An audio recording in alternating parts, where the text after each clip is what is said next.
बहुत समय पहले मीनकपुर छोटे से गांव में ममता नाम की बहुत ही गरीब औरत अपने बेटे लोकेश के साथ एक छोटे से घर में रहती थी।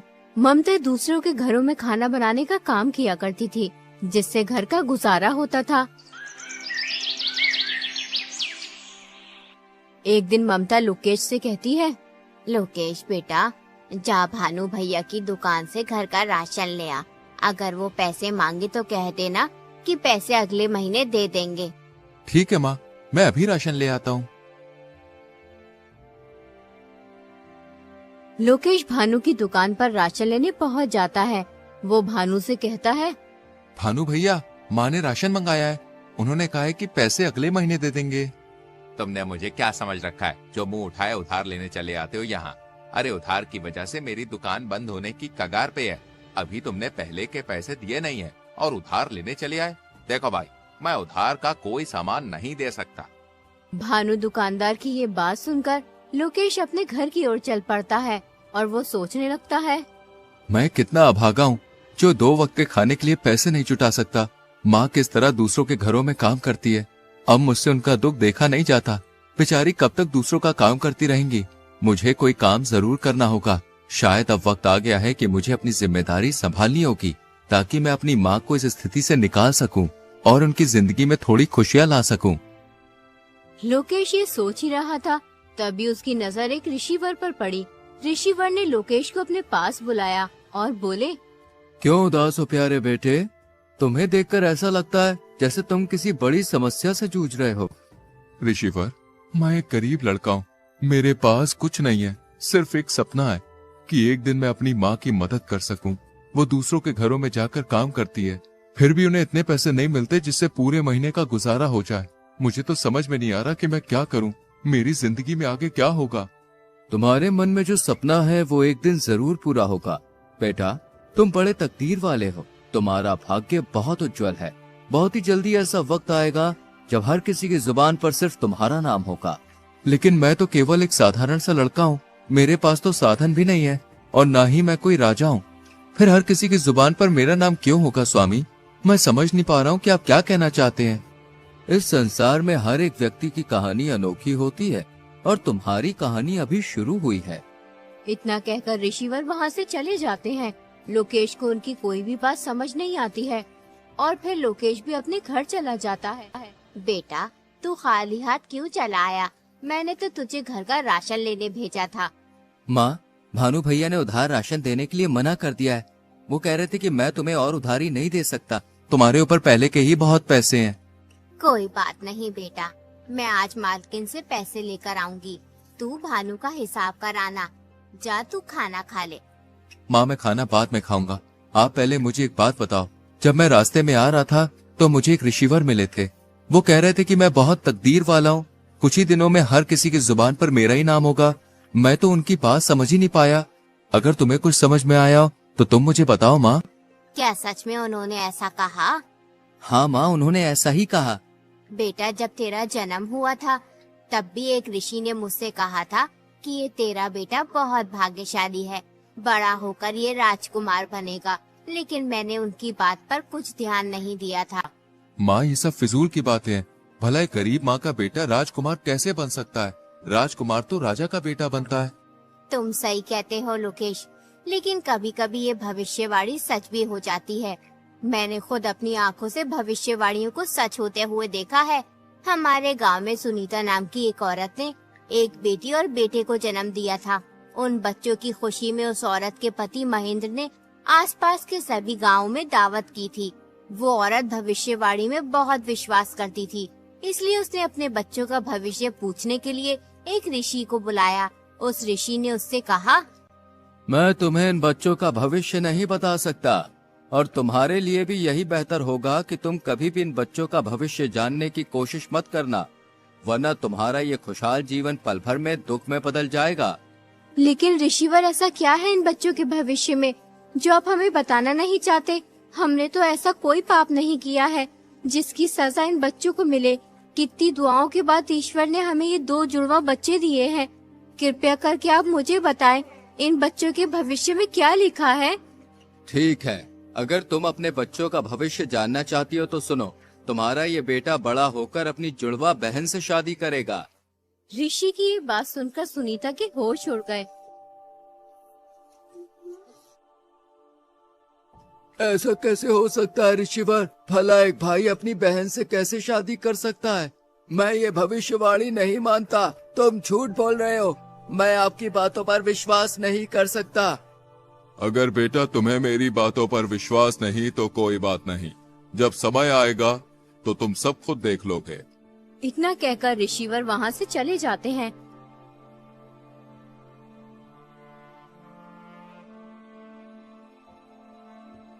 फिर सुनीता अपने पति से कहती है, नहीं, ये तो असंभव है। मेरे बच्चे आपस में विवाह नहीं कर सकते। चाहे कुछ भी हो जाए, मैं ऐसा नहीं होने दूंगी। मुझे अपनी बेटी को मरवा देना चाहिए, तभी ये भविष्यवाणी गलत साबित होगी। तुम ये क्या बेहुदा बात कर रही हो? उस आदमी की बातों में आकर तुम इस मासूम की जान लेना चाहती हो? कितने वर्षों बाद ईश्वर ने हमें औलाद का सुख दिया और तुम कह रही हो कि हम इस मासूम बच्ची को मरवा दें? मैं ऐसा नहीं करना चाहती, लेकिन हमें इन भविष्यवाणियों को हल्के में नहीं लेना चाहिए, क्योंकि ये भविष्यवाणियाँ मेरे जीवन में एक महत्वपूर्ण भूमिका निभाती आई हैं। कई बार ऐसा हुआ है जब मैंने इनकी अनदेखी की है तो मुझे इसका नुकसान उठाना पड़ा। हमें इन भविष्यवाणियों को गंभीरता से लेना चाहिए, क्योंकि ये सिर्फ शब्द नहीं है बल्कि हमारे भविष्य के संकेत हैं। इसलिए इस भविष्यवाणी को नजरअंदाज करना हमारे लिए सही नहीं होगा। देखो सुनीता, हमें समझदारी से सोच समझकर ही कोई कदम उठाना चाहिए। बताओ अब हमें क्या करना होगा? तुम इस बच्चे को कहीं दूर ले जाकर मार दो। हमें ना चाहते हुए भी ऐसा करना ही होगा।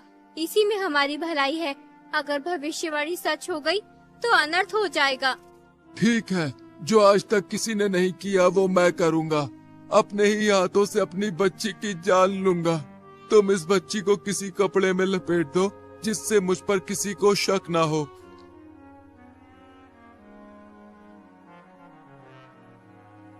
वो आदमी उस बच्ची को एक ऊंची पहाड़ी पर ले जाता है और फिर उसे पहाड़ी से नीचे फेंक देता है, लेकिन वो बच्ची किसी तरह बच जाती है। एक अमीर आदमी उस जगह से गुजर रहा होता है, तभी उसकी नजर उस बच्ची पर पड़ती है। अरे वाह, कितनी प्यारी बच्ची है। लेकिन ये बच्ची इस जंगल में क्या कर रही है? इसे यहाँ पर कौन छोड़कर गया होगा? मुझे इसे अपने साथ लेके जाना चाहिए, वरना इसे कोई जंगली जानवर खा जाएगा। वो अमीर आदमी उस बच्ची को अपने घर ले जाता है। अरे कहाँ हो भाग्यवान, जरा जल्दी इधर आओ। ये देखो मेरे साथ कौन आया है।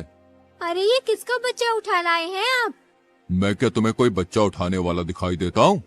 अरे नहीं, मेरा मतलब वो नहीं जो आप समझ रहे हैं। मेरे कहने का मतलब ये है कि तुम्हें ये बच्चा कहाँ से मिला? ये नन्ही परी मुझे पहाड़ियों वाले जंगल में मिली है। पता नहीं इसे वहाँ पर कौन छोड़ के गया था। मुझे इस बच्ची पर दया आई और मैं उसे उठा के ले आया। ये तुमने बहुत अच्छा किया जिस बच्ची को अपने साथ ले आए। देखो ये बच्ची कितनी सुंदर है, देखने में बिल्कुल चांद का टुकड़ा लग रही है। आज से ये बच्ची हमारे परिवार का हिस्सा है। हम इसे भी अपने बेटे सुहन की तरह ही पालेंगे। अब से हमारे एक नहीं बल्कि 2 बच्चे हैं। यूं ही कई वर्ष बीत जाते हैं। अब वो दोनों भाई बहन बड़े हो चुके होते हैं। अपने बेटे को जवान होता देख सुनीता और उसका पति बहुत खुश होते हैं कि भविष्यवाणी गलत साबित हुई, लेकिन होना तो वही था जो तकदीर में लिखा था।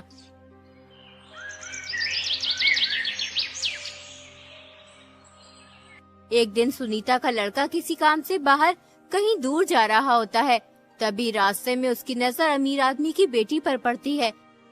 उसे देखकर वो सब कुछ भूल जाता है। वो अपने माँ बाप को बगैर कुछ लड़की से शादी कर लेता है और उस लड़की घर ले आता है। माँ, मैंने इस लड़की से शादी कर ली है। ये सेठ हमीर चंद की बेटी है। बेटा तुझे शादी करने की इतनी भी जल्दी क्या थी? एक बार हमसे पूछ तो लेता। आखिर हम तेरे माता पिता हैं। हमने तुझे पाल पोस कर इतना बड़ा किया है, इसलिए हमारा भी हक बनता है कि तेरे सुख दुख में साथ रहें। अरे भाग्यवान, तुम भी ये क्या बात लेकर बैठ गई हो? अरे हमें तो खुश होना चाहिए। हमारे बेटे की खुशी में ही तो हमारी खुशी है। बेटी तुम बहुत दूर से चल के आई हो, जाओ थोड़ा आराम कर लो। बेटी तुम कितने भाई बहन हो? सासू जी हम 2 भाई बहन हैं, लेकिन मैं सेठ अमीर चंद की सगी बेटी नहीं हूँ। मैं तो उन्हें पहाड़ी के पास मिली थी। लेकिन उन्होंने मुझे कभी माँ पापा की कमी महसूस नहीं होने दी। अपने बेटे की बहू के मुंह से ये बात सुनकर सुनीता सब समझ जाती है कि ये लड़की हमारी बेटी है। वो इस बात को अपने पति महेंद्र को भी बताती है कि भविष्यवाणी सच साबित हुई। ये बात किसी तरह सुनीता के बेटे को भी पता चल जाती है कि जिस लड़की से उसने शादी की है वो उसकी सगी बहन है। इसलिए वो अपनी जान ले लेता है और फिर वो लड़की भी मर जाती है। ये तो बहुत बुरा हुआ। इस बात को सुनकर मुझे पूरा विश्वास हो गया कि भविष्यवाणियां सच होती हैं। हमें इन्हें हल्के में नहीं लेना चाहिए। हाँ बेटा, मैं तुझे यही समझा रही थी कि इन भविष्यवाणियों को झूठ समझने की कोशिश मत करना। इसका मतलब वो ऋषिवर सच कह रहे थे कि मेरे मन में जो सपना है वो एक दिन जरूर पूरा होगा और बहुत जल्दी मेरा भाग्य उज्जवल होगा। उसके बाद हर किसी की जुबान पर सिर्फ मेरा नाम होगा। जिस राज्य में लोकेश रहता था उस राज्य का राजा सूरजमहल बहुत ही शांतिप्रिय और दयालु था। उसके शासन में सभी खुश रहते थे। प्रजा भी राजा को बेहद पसंद करती थी। हर कोई गर्व महसूस करता था कि वे ऐसे राज्य में रहते हैं जहां एक शांतिप्रिय और समझदार राजा शासन कर रहा है। राजा के राज्य की इस उचित व्यवस्था के पीछे जिस आदमी का हाथ था वो थे उनके सबसे प्रिय सलाहकार रघुवीर सिंह। रघुवीर सिंह के रहते राजा को कभी कोई दिक्कत महसूस नहीं हुई, लेकिन अचानक एक दिन रघुवीर सिंह की मृत्यु हो गई। इससे राजा को बहुत दुख हुआ। अब उनके प्रमुख सलाहकार का पद खाली पड़ा था।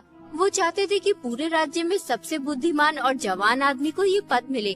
इसलिए वो अपने मंत्री से कहते हैं, पूरे राज्य में घोषणा करवा दो कि जो भी व्यक्ति राजा की 3 पहेलियों का सही जवाब देगा उसे राजा 1000 सोने के सिक्के और अपना प्रमुख सलाहकार नियुक्त करेंगे। अगले ही दिन मंत्री ढिंडोरची को घोषणा करवाने के लिए भेज देते हैं। सुनो ए लोगों, महाराज सूरजमल का ताजा फरमान जरा गौर से सुनो। महाराज के सबसे प्रिय सलाहकार रघुवीर सिंह की अचानक मृत्यु हो गई है, इसलिए अब उनका पद खाली है। जो भी व्यक्ति महाराज की 3 पहेलियों का सही जवाब देगा उसे महाराज 1000 सोने के सिक्के और अपना प्रमुख सलाहकार नियुक्त करेंगे।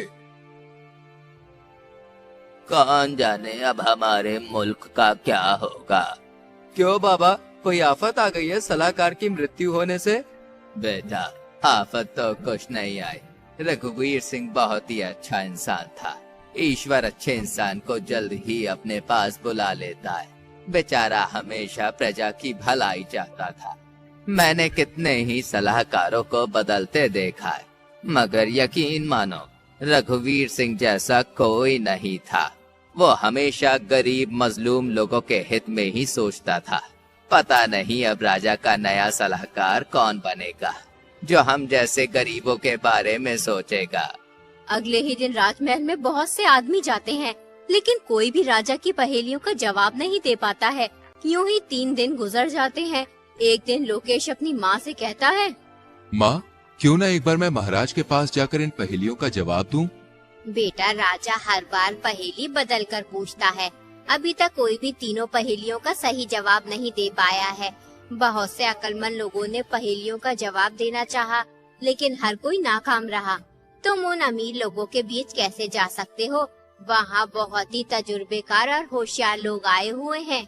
माँ, बिल्कुल भी परेशान ना हो, मैं महाराज के पास जरूर जाऊंगा। सोचो, अगर मैंने पहेलियों के जवाब दे दिए तो 1000 सोने के सिक्के मिलेंगे। फिर तुम्हें किसी के घर जाकर काम करने की जरूरत नहीं होगी और मैं भी महाराज का सलाहकार बन जाऊंगा। ठीक है बेटा, तू इतना कह ही रहा है तो जा। मेरी दुआएं तेरे साथ हैं। ईश्वर तेरी हिफाजत करे।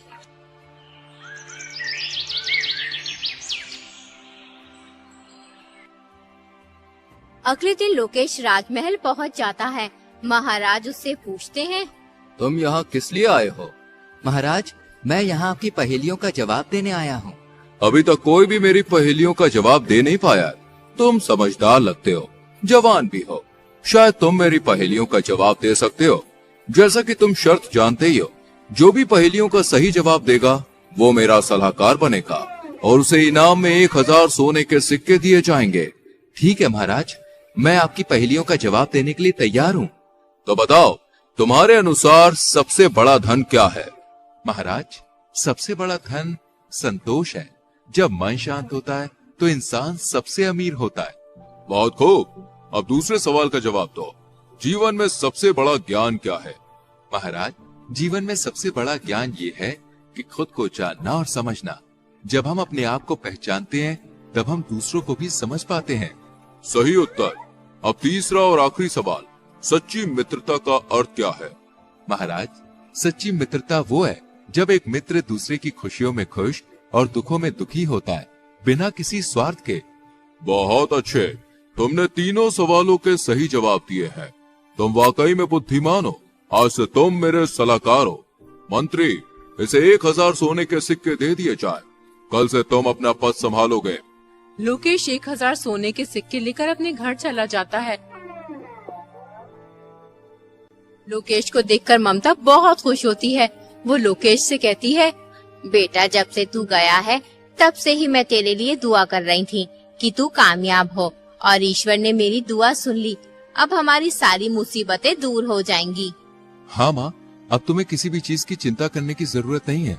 आज से तुम्हें दूसरों के घरों पे जाकर काम करने की भी कोई जरूरत नहीं है। बेटा, मेरी पूरी जिंदगी दुख और तकलीफों में कट गई। आज सालों बाद तूने मुझे ये खुशी दिखाई है। अगर आज तेरे पिताजी जिंदा होते तो बहुत खुश होते। पूरे राज्य में ये बात फैल जाती है कि ममता का बेटा राजा का सलाहकार बन गया है। सब बहुत खुश होते हैं क्योंकि लोकेश बहुत ही समझदार और नेक लड़का था।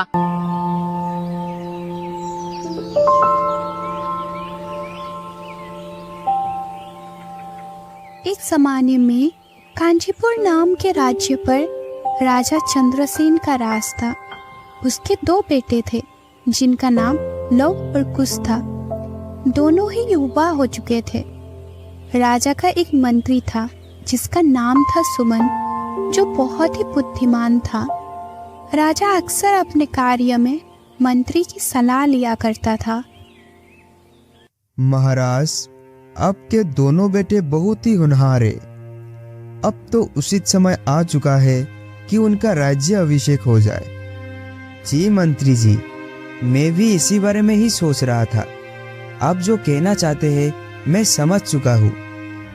लगता है महाराज, दोनों में से किसका राज तिलक करना है यह निर्णय आप कर चुके हैं। चाहे आप किसी का भी राज तिलक करें, दोनों तो आपके ही बेटे हैं। परंतु दोनों में बुद्धिमानी एक समान नहीं है। कुश में राजा बनने की सारी योग्यताएं है, वही लव बहुत ही ज्यादा शांत स्वभाव का है। इसलिए मैंने कुश को ही राज्य का कार्यभार सौंपने का फैसला किया है, क्योंकि लव में राजा बनने की योग्यता नहीं है, ऐसा मेरा मानना है। परंतु महाराज, असली बात तो यह है कि मंत्री कुछ कहना चाहता था, परंतु वो बात को बदल देता है और कहने लगा, नहीं नहीं, आपने तो बहुत ही सोच समझकर फैसला लिया होगा।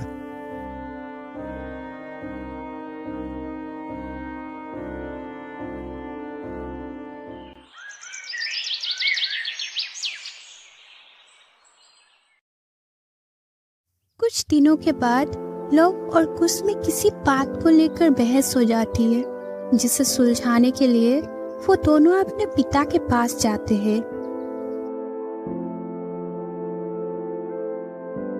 पिताजी, हम दोनों के बीच एक विवाद हो गया है। अच्छा, क्या विवाद है? जरा विस्तार से बताओ, मैं अभी फैसला कर देता हूँ। पिताजी, हमारे राज्य में कई लोग बहुत ही गरीब हैं। उनके पास खाने के लिए अनाज भी नहीं है। तो ऐसे में उनकी भूख मिटाने के लिए कुछ योजनाएं बनाई जानी चाहिए। इससे न सिर्फ उनकी भूख मिटेगी, बल्कि लोगों में महाराज का सम्मान और भी ज्यादा बढ़ जाएगा। ये योजना गलत है पिताजी। यदि कोई समस्या आ जाए तो उस समस्या की जड़ क्या है यह जानकर उसका कोई पक्का उपाय करना चाहिए। इस तरह की अस्थायी योजना बनाने से समय समय पर वो समस्या फिर से आती रहेगी। भूखे लोगों की भूख मिटाना ही काफी नहीं है, बल्कि अनाज कैसे उगाते हैं ये उन्हें सिखाया जाए तो वो न सिर्फ अपनी भूख मिटाएंगे, बल्कि कई और लोगों की भूख मिटा सकेंगे। सिर्फ लोगों की प्रशंसा पाने के लिए अगर काम करेंगे तो लोग आलसी हो जाएंगे। दोनों की बातें सुनने के बाद महाराज कुछ देर तक सोचते रहते हैं और फिर अपने मंत्री की तरफ देखते हैं। महाराज, भूख मिटाना कोई बड़ी बात नहीं है। गरीबी को अगर जड़ से समाप्त कर दिया जाए तो यह एक सही फैसला होगा। यदि राज्य से गरीबी समाप्त हो जाएगी तो लोग राजा को भूल जाएंगे। इसीलिए मुझे कुश की बात सही लगती है, जबकि लव की सोच सही नहीं है।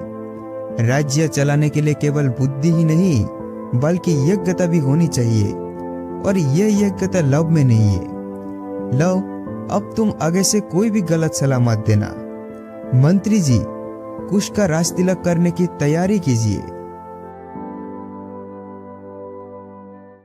महाराज कुश का पक्ष तो लेते हैं, परंतु लव का बात को गलत ठहराकर वो लव का अपमान भी करते हैं, और ये अपमान लव से सहन नहीं होता। इसीलिए वो बिना किसी को बताए एक दिन साधारण कपड़े पहनकर राज्य छोड़कर चला जाता है। वो कई नगर और कई गांव में घूमते घूमते एक दूसरे राज्य में पहुंच गया। वो जिस रास्ते से गुजर रहा था उसने देखा कि एक पेड़ के नीचे एक संत लोगों को उपदेश दे रहे थे। लव भी वहीं पर रुककर उनका उपदेश सुनने लगा। लव ने एक आदमी से पूछा, महाशय, पुराने ग्रंथों और शास्त्रों की लिखी हुई बातों को इतनी सरलता से समझाने वाले ये कौन है? ये अग्निसर है, इस गांव के शिव मंदिर के पुजारी है। वो एक बहुत ही अच्छे इंसान है। इनकी एक बेटी भी है जिनका नाम है सरिता। ये जिसे भी अपनी बेटी की शादी करना चाहते हैं वो उनकी बेटी को पसंद नहीं आता। चाहे कितना भी समझा लो, उनकी बेटी मानती ही नहीं। यही कारण है कि ये अक्सर दुखी रहते हैं। कथा समाप्त होते ही लव अग्निसर के पास जाता है और कहने लगा, गुरुजी, आपने जो कथा सुनाई है उससे मेरे कई संदेह दूर हो गई है। अभी तक मैं सोच रहा था कि एक सन्यासी बन जाऊं तो मेरे मन को शांति मिल जाएगी, परंतु अब समझ में आ गया है कि संसार में रहते हुए भी शांति को प्राप्त किया जा सकता है। इसके लिए मैं आपको धन्यवाद देता हूँ। लव की बातें सुनकर अग्निसर उससे बहुत ही प्रभावित हुआ और वो लव को पसंद करने लगे। बेटे, तुम्हारा नाम क्या है? तुम्हारे माता पिता कौन है और तुम कहाँ से आए हो? लव ने सच्चाई को छुपाते हुए कहा, गुरुजी, मेरा नाम अर्पण है। बस मुझे इतना ही मालूम है।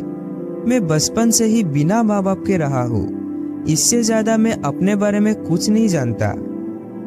अगर तुम्हारा इस दुनिया में कोई नहीं है तो तुम मेरे घर पर आकर रह सकते हो।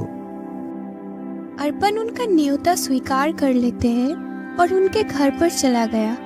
उनके घर पर उनकी बेटी सरिता, जिसे कभी कोई पुरुष अच्छा नहीं लगता था, अर्पण को देखकर वो बहुत ही प्रभावित हुई।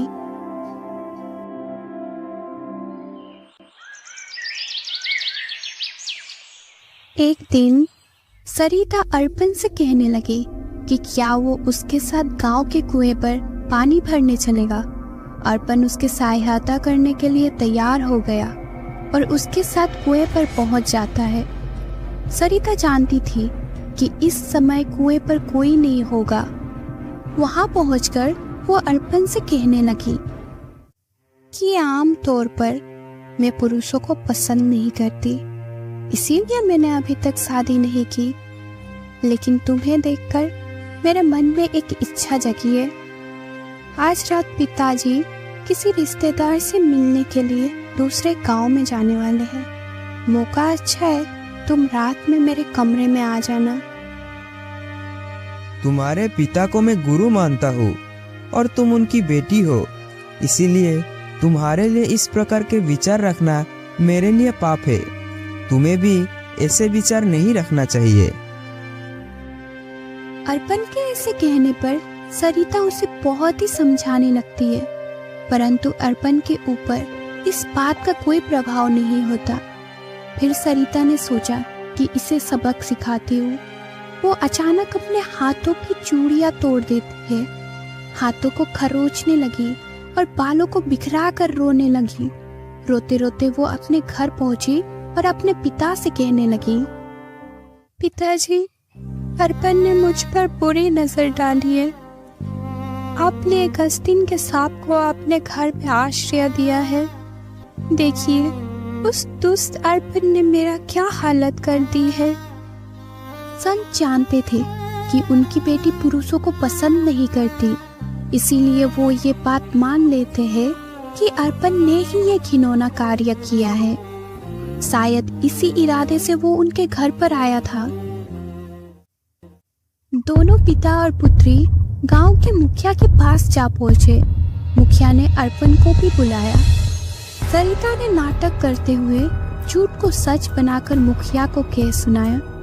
मुखिया ने जब अर्पण से इस बात के बारे में पूछा तो अर्पण ने कोई उत्तर नहीं दिया। मुखिया ने एक बार फिर से पूछा, अर्पण, क्या तू अपराधी है? तूने ये अपराध क्या है? मुखिया के सवाल का कोई भी उत्तर दिए बिना अर्पण बिल्कुल शांत बना रहता है। तू कोई जवाब नहीं दे रहा। तूने चुप्पी क्यों साथ रखी है? इसका मतलब तूने ही अपराध किया है, इसीलिए तुझे दंड देना ही चाहिए। सरिता गुरुजी की बेटी है, ये बात जानते हुए भी तूने ये अपराध क्यों किया? न्याय के अनुसार तो तुझे इस अपराध का दंड ये मिलना चाहिए कि तेरे हाथ पैर काट दिए जाए। लेकिन पता नहीं क्यों मेरा मन ये कहता है कि तू अपराधी नहीं है, और सरिता के पास भी इस बात का कोई प्रमाण या गवाह नहीं है। इसीलिए मैं इस बारे में कोई भी फैसला नहीं ले पा रहा हूँ।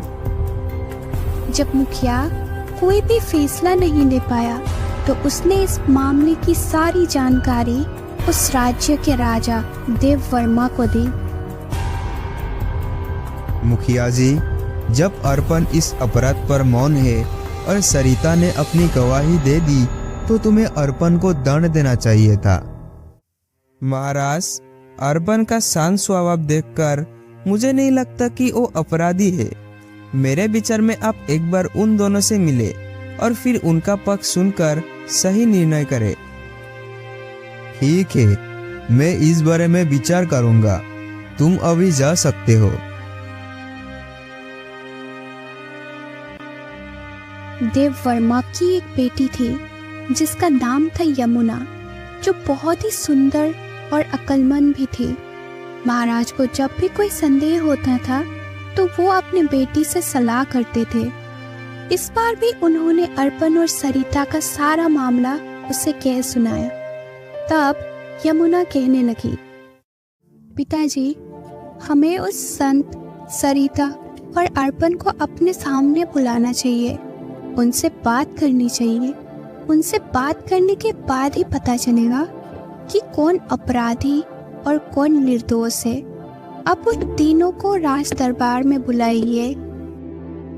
यमुना के कहने पर राजा तीनों को राज दरबार में बुलाकर पूछताछ करते हैं। पिता और पुत्री राजा के सामने वही बात कहते हैं जो उन्होंने मुखिया के सामने कही थी, परंतु अर्पण का शांत स्वभाव देखकर राजा को भी संदेह होता है कि यह निर्दोष है। सबूत न होने पर अर्पण को दंड देने का मन देव वर्मा का नहीं था, परंतु अर्पण निर्दोष है इस बात का भी कोई प्रमाण नहीं था। तब राजा अपनी बेटी की तरफ देखने लगे।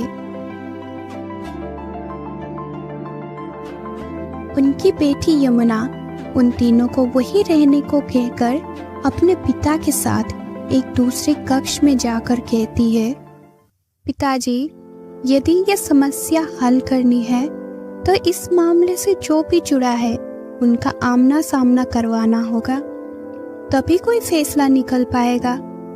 हमें उसी के लिए कोशिश करनी होगी। परंतु ये सब कैसे होगा? अब ये सब मुझ पर छोड़ दीजिए पिताजी। आप उनसे कहिए कि फैसला सुनाने में 2 दिन का समय लगेगा, बाकी का व्यवस्था मैं कर लूंगी। ये कहकर यमुना मुस्कुराने लगी।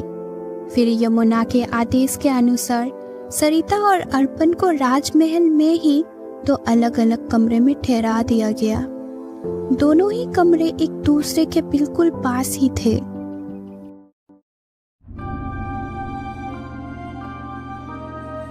अभी तक इस अपराध का कोई गवाह नहीं मिला है, इसीलिए अब इस मामले में मैं और आप ही गवाह बनेंगे। आइए प्रमाण ढूंढते हैं। फिर यमुना अपने पिता को अर्पण के कमरे के पास ले गई। अर्पण के कमरे के दरवाजे में एक छेद था, जिसमें से कमरे में क्या हो रहा है ये साफ देखा जा सकता था। राजा जब कमरे के छेद से देखा तो अर्पण बिल्कुल शांत दिखाई देता है। दूसरी तरफ सरिता अपने कमरे में इधर उधर टहल रही थी। जब काफी देर तक कमरे में कोई नहीं आता तो सरिता बेचैन होकर कमरे में इधर उधर घूमने लगी। कमरे में इधर उधर टहलते हुए उसे एक दरवाजा दिखाई दिया, जिसे वो खोलती है। कुंडी ना लगी होने के कारण दरवाजा आसानी से खुल गया। असल में यह दरवाजा उसे अर्पण के कमरे में ले जाता है। जब वो अंदर गई तो उसे अर्पण दिखाई दिया। वो बिल्कुल शांत बैठा हुआ था। सरिता ने इधर उधर नजर दौड़ाई। जब उसे लगा कि यहाँ पर कोई और नहीं तो अर्पण के नजदीक जाकर कहने लगी, अब तो तुम्हें अवश्य ही दंड मिलेगा। तुमने मुझे ठुकराया है। मेरे सुंदरता पर तो लोग मरते हैं और तुमने मेरा तिरस्कार किया है। अभी भी वक्त है। अगर तुम मेरी बात मान जाओ तो मैं अपनी झूठी शिकायत वापस ले लूंगी, वरना मेरा झूठ तुम्हारा प्राण ले लेगा। मेरे लिए दंड कोई बड़ी बात नहीं है। मैं सच्चा हूँ, मेरे लिए यही काफी है। परंतु मैं तुम्हारी अनुचित मांग को पूरा नहीं कर सकता। वो दोनों नहीं जानते थे कि राजा दरवाजे के छेद में से ये सब कुछ देख रहा था।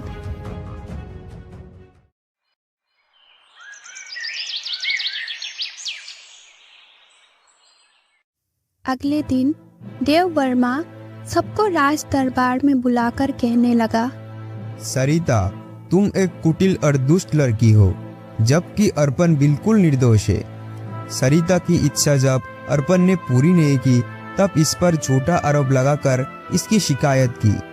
होना तो ये चाहिए कि सरिता को दंड दिया जाए, परंतु सरिता के पिता को देखते हुए हम सिर्फ तुम्हें चेतावनी देकर छोड़ रहे हैं और साथ ही अर्पण को अपराध मुक्त किया जाता है।